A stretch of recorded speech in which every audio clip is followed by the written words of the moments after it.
အခုဒီဗီဒီယိုလေးမှာတော့ Alice တို့အဖွဲ့တွေ Ananta River Hill Resort ကိုသွားခဲ့တာလေးကို sharing လုပ်ပေးချင်ပါတယ်။ကဲအခုကတော့မအေးဝင်းဖြစ်တဲ့ Alice ကသူတို့တွေကိုဟန်ဆောင်တဲ့ post လေးလုပ်ခိုင်းနေရပါတော့။လက်ညှိုးကြီးကိုထိုးပြီးတော့သူတို့လည်း like လုပ်ပါတယ်။ဒီချေအရင်ချစ်ဖို့ကောင်းပါတယ်။လမ်းမှာတွေ့ရတဲ့ရှုခင်းလေးတွေကလည်းအရန်ကိုလှတယ်ပေါ့နော်။ဒါကတော့ Matt Alice ကပေးမြနေရပါ။ဘာလို့ညာလဲဆိုတော့ပေးမြနေရပါ။လာလည်းမလာပါဘူးပေးတာများ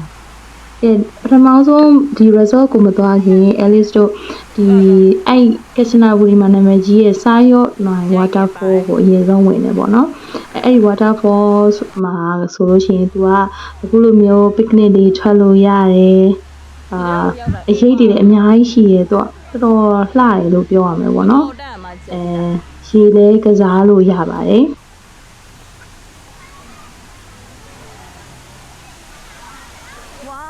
အခုဒီမှာရေတကွန်ကို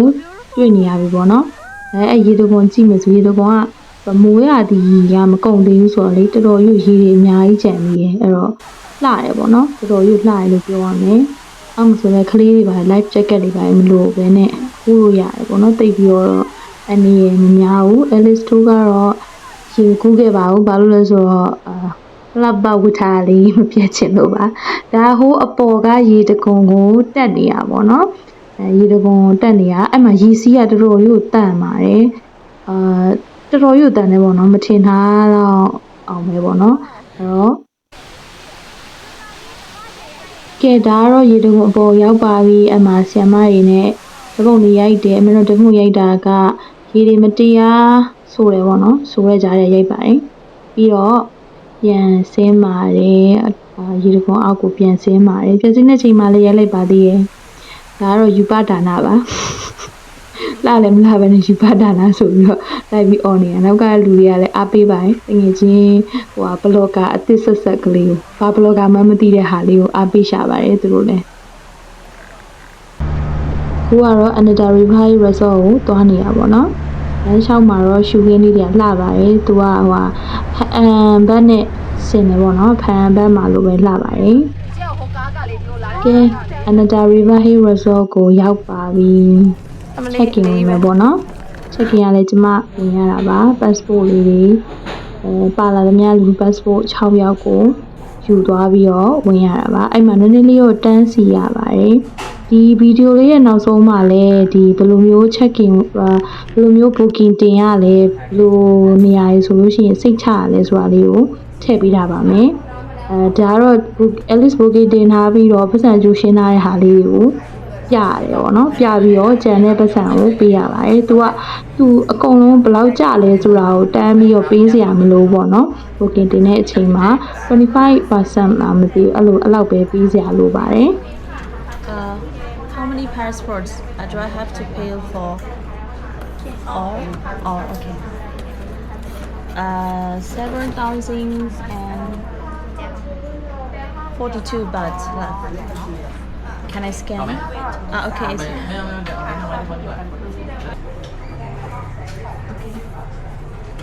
တယောက်ကလက်မှတ်ထိုးပြီးတော့lunch tickets တွေဂျင်နာ ticket တွေပြီးတော့ game ကစားဖို့အပွိုင်လေးတွေအဲ့သူထုတ်ပေးပါတယ်တခုကောင်းတာကတော့အင်္ဂလိပ်လိုကောင်းကောင်းပြောလို့ရပါတယ်အင်္ဂလိပ်လိုမပြောတတ်ဘူးဆိုလည်းမြန်မာဝန်ထမ်းတွေအများကြီးရှိပါတယ်အဲ့ဒါအရန်အဆင်ပြေလို့ပြောရမယ်ပေါ့နော်လမ်းမှာအပဲတွေမတရားပြီးခဲ့ပြီးတော့ခေါင်းကအဖက်ကြီးအဲ့လိုဖြစ်နေရတယ်မသိပါဘူးဗီဒီယိုပြန်ကြည့်မှပဲသိပါရရှင်ယူပါလေးတော့နည်းနည်းလေးတီးခံမျိုးကြည့်ပေးပါပေါ့နော်အခုကထမင်းစားဖို့သွားနေတာပေါ့နော်နေ့လယ်စာစားဖို့သွားနေတာသူကနေ့လယ်စာရဲ့ညစာရဲ့နောက်နေ့ breakfast အတွက်ပါပါတယ်ပေါ့နော်အခန်းကရောပြီးတော့ရေဆော့တာရောwater လေးနဲ့ lunch စားပါမယ်ရှင်1500ကျော်ကျော်ပဲကြာတယ်ကြာတာအဲဒီတို့အနေနဲ့ကတော့အရင်ကြီးကြီးဝင်နေလို့ရတယ်ဘာလို့ဆိုတော့အစားအသောက်ပါတစ်ခါရဲပါပြီးတာအစားအသောက်ကမှသေးပါဆိုတော့လေဒါတော့နေ့လည်စာစားတွေးနေတာပေါ့နော်ဒီနေ့လည်စာတော့နည်းနည်းတော့ကြာသွားတော့စားတော့လေးပြီးတော့မကြံတော့ဘူးเนาะဒါပေမဲ့တော်များများတော့ရှိပါသေးတယ်အမှကျုပ်ပြောလို့ဒါဆိုရင်လက်ကကျော်ပြီးတယ်အဲ့လိုမျိုးအားရပါဆိုလို့ရှိရင်လည်းအားပြီးထားပါတော့အများကြီးရှိပါသေးတယ်အဲ့မှာလုံးလုံးတဲ့အမတွေကလည်းမြန်မာတွေပဲဆိုတော့လေတော်တော်များတော်တော်အဆင်ပြေလို့ပြောရမှာပေါ့နော် မသိအောင်ချင်လို့ရှိရင်မြန်မာလိုလည်းပြောပြီးတော့မေးလိုက်အောင်ပဲပေါ့နော်ကဲထမင်းစားပါပြီထမင်းစားတဲ့နေရာလေးကအဲ့လိုမျိုးအောက်မှာငါးလေးတွေမြင်နေရတယ်ပေါ့နော်အရန်လှပါတယ် အခုကတော့အခုပဲသားနေရလဲဆိုတော့ရေစောကိုသားနေရပါဒီမိုင်းယောက်ကရေမကူတတ်ဘူးဒါပေမဲ့ဟိုးကနူးလေးရဟိုးအဝေးရကနူးလေးရနေပြီးတော့ဟိုးဒီတော့တော့မှာဒီမိုင်းယောက်လှော်နိုင်မလှော်နိုင်ဆိုတာစောင့်ကြည့်ရအောင်ပေါ့နော်ဘယ်ညအေးစေဘယ်ညโอเคဟိုးမှာအမကြီးနှစ်ယောက်လှေလော်နေကြပါတယ်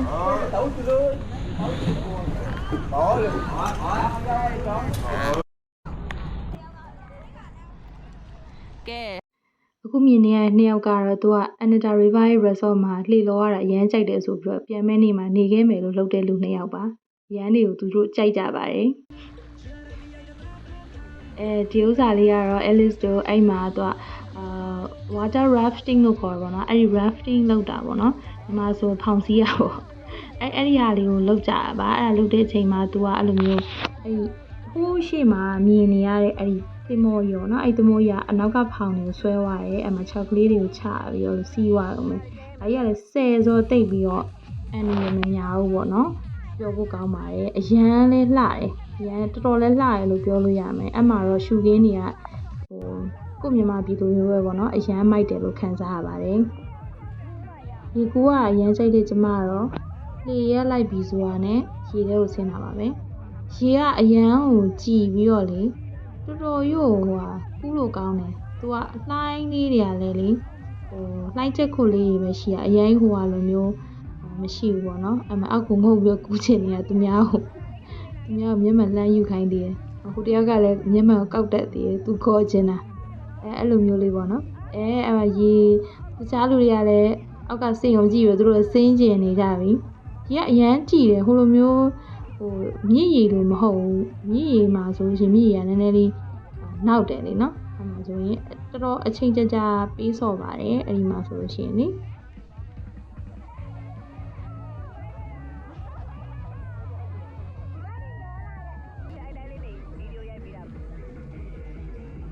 ဒါကတော့ကျမတို့အဖွဲ့ကိုဥဆောင်ပြီးခေါ်လာတဲ့လီဒါကြီးပေါ့နော်သူက MMN ကလီလီလိုပဲကချနာကိုသူဥဆောင်ပြီးခေါ်လာတာပေါ့သူ့ကိုဗီဒီယိုလေးသူရေးစော့နေဗီဒီယိုလေးရိုက်ပေးထားတာပါနောက်တနေ့မနက်မှာတော့တခြားတီချယ်တွေကတော့လေလော်ကြတယ်ပေါ့နော်ဒါပေမဲ့ Alice နဲ့တီချယ်နှစ်ယောက်နဲ့ကတော့ဓာတ်ပုံရိုက်ဖို့ပြင်ဆင်ပါတယ်လှလှပပတွေဝတ်စားပြီးတော့ပေါ့နော်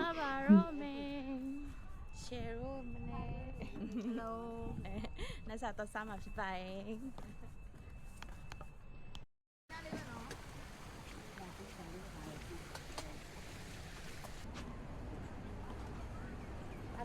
မနေ့ကလေစီးရဲ့နေရာအဲ့ဒီထမင်းစားဆောင်နားမှာပေါ့နော်တေချာမြိုက်ပြရလို့ကိုမတေချာရိုက်ပြရတာပါအဲ့နားလေးမှာလှေလေးငားလို့ရတယ်လှေငားတဲ့နေရာမှာလည်းဗမာတွေပါပဲအဲ့ထမင်းစားဆောင်နေပဲကစားကွင်းကိုလှမ်းပြီးတော့မြင်ရတယ်ပေါ့နော်လူကြီးကစားကွင်းလည်းရှိရဲကလေးကစားကွင်းလည်းရှိရဲဘယ်တော့ကစားခဲ့လဲဆိုတော့ဒူးနှစ်ဖက်ပြဲအောင်ကစားခဲ့ရပါအရင်လဲပျော်ဖို့ကောင်းပါတယ်အဲ့ရောက်ရင် try ကြည့်ကြပါနော်ဒီကတော့ထမင်းစားဆောင်မှာထမင်းစားဆောင်အကျယ်ကိုမပြလိုက်ရလို့မနက်ပိုင်းမှာထက်ရိုက်ပြထားတာပေါ့နော်အဲ့အောက်လေးအပေါက်လေးတွေကနေပြီးတော့ငါးလေးတွေကမြင်နေရတယ်ပေါ့နော်ဘယ်နေရာမှာပဲထထိုင်ငါးလေးတွေကမြင်နေရပါတယ်အဲ့လေးတစ်ခုကတော့မိုက်တယ်လို့ပြောရမှာပေါ့နော်မနက်စာစားပါတော့မင်းမနက်စာကလည်းအများကြီးရှိပါတယ် pancake တို့ပါမုတ်တို့နောက်တိုင်းပုံစံကောဒီထိုင်းပုံစံရောမျိုးစုံရှိပါတယ်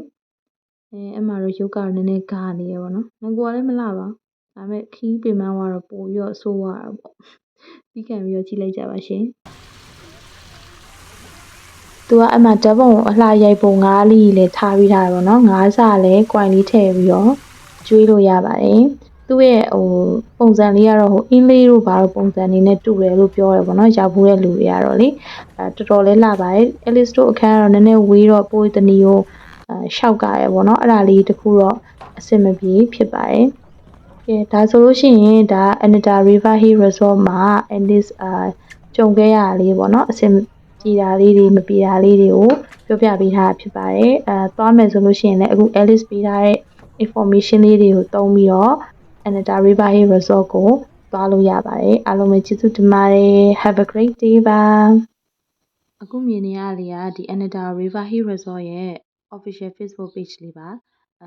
တခြားအဲ့လိုအလိမ်တွေပါလည်းရှိနိုင်လို့ပေါ့နော် Alice ရဲ့တငယ်ချင်းတယောက်ဆိုလို့ရှိရင်အဲ့လိုမျိုးအလိမ်ခံရဘူးပါတယ်အဲ့တော့အားကြောင့်သတိထားစေချင်လို့ပါဒီဟာလေးကြတော့သူတို့ရဲ့ဒီဖုန်းနံပါတ်တွေပြီးတော့ line account တွေပေါ့နော်သူ line မှာလည်းစကားသွားပြောလို့ရတယ်ကိုစိတ်မချဘူးဆိုရင်ဖုန်းနံပါတ်နဲ့လည်းပြောလို့ရပါတယ်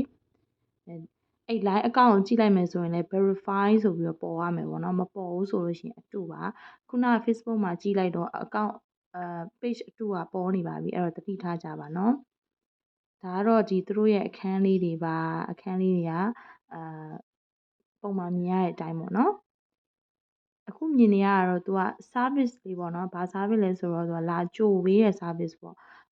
ကချနာဘူရီကနေပြီးတော့ bus terminal ကနေအီရာဝမ်ကိုသွားတဲ့ bus ကားလေးကိုစီးလိုက်မယ်ဆိုလို့ရှိရင်အဲ့ဒီအီရာဝမ် bus ကားရဲ့လမ်းမှာပေါ့နော်